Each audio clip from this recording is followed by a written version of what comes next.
Hey, it's Chronologically Gaming, the only channel that's perpetually retro because we're playing every video game in order of release. Joining me today is a very special guest. You know him as a renowned Twitch streamer.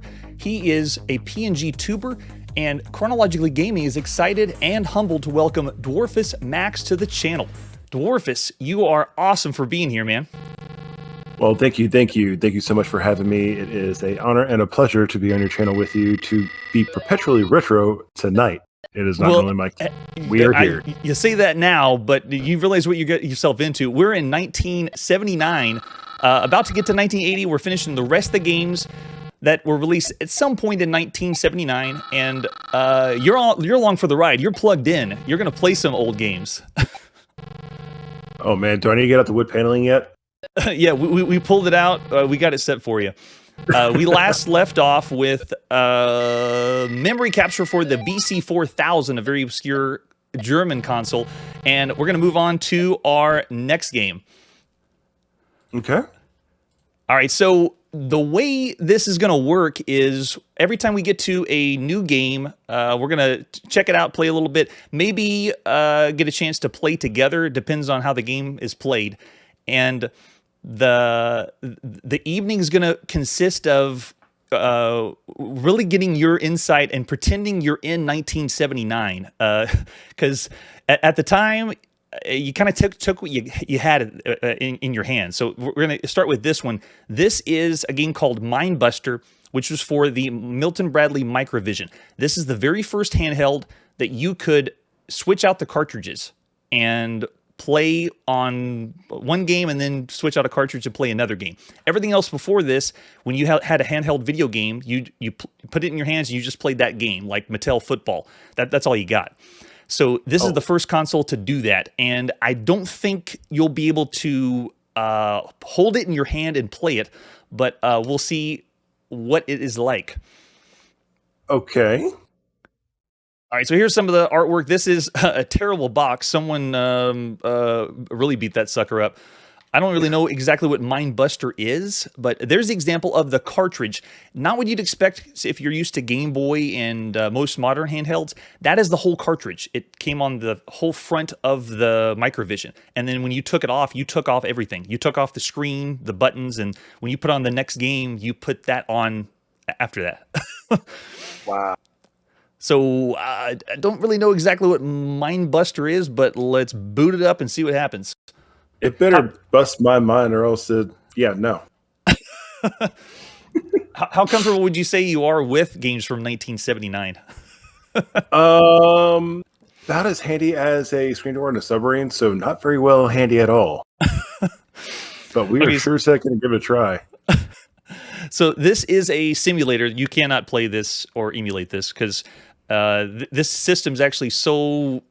I'm going to say, if someone has this today, and I came over to your house, and we played the Microvision right now, if I was sitting next to you, it might actually do something to us, because I've heard the system itself gives off something or is just bad because of how it was programmed. The screens, most of them nowadays, have bled, like all the LCD liquid has come out of it.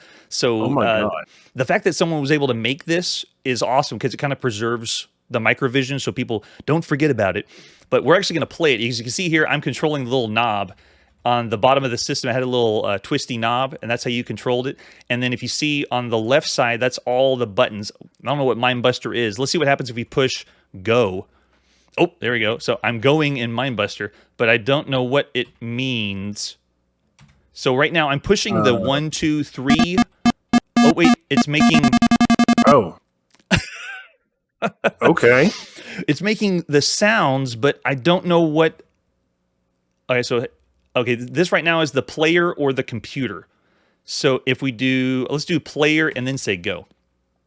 And if you can tell on the screen, they simulated the individual pixels. That's the size of the pixels. Those are 4 pixels. They're just blown up that big, as if they were on the screen. Yeah, right? Okay, so, oh, that's interesting. So I'm able to push the buttons, and it's making the, okay, it's just turning on and off different things on the screen. Oh, okay. I think I got it. We don't have a manual for this, so we're kind of winging it.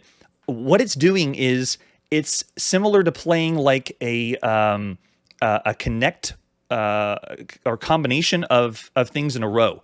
So it's giving me dots or pixels on the screen. I'm supposed to match the pixels up.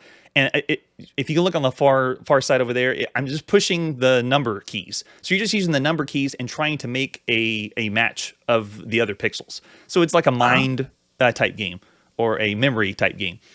But you could play it on the go in 1979. That's actually pretty impressive for that time period. I would honestly, for the complexity and the ability to do something like that, I would actually, for it being a handheld and the ability that it had, I would honestly give that a 4-star, like straight up 4-star. Nice. Because That's a good game. Insane because of everything that they had to do to get that to go right. I'm with you. That sounds good. And from the chat, Chipton Chronicle says everyone was obsessed with number keypad controllers back in the day. Surprised they didn't use one in an arcade game. That is true.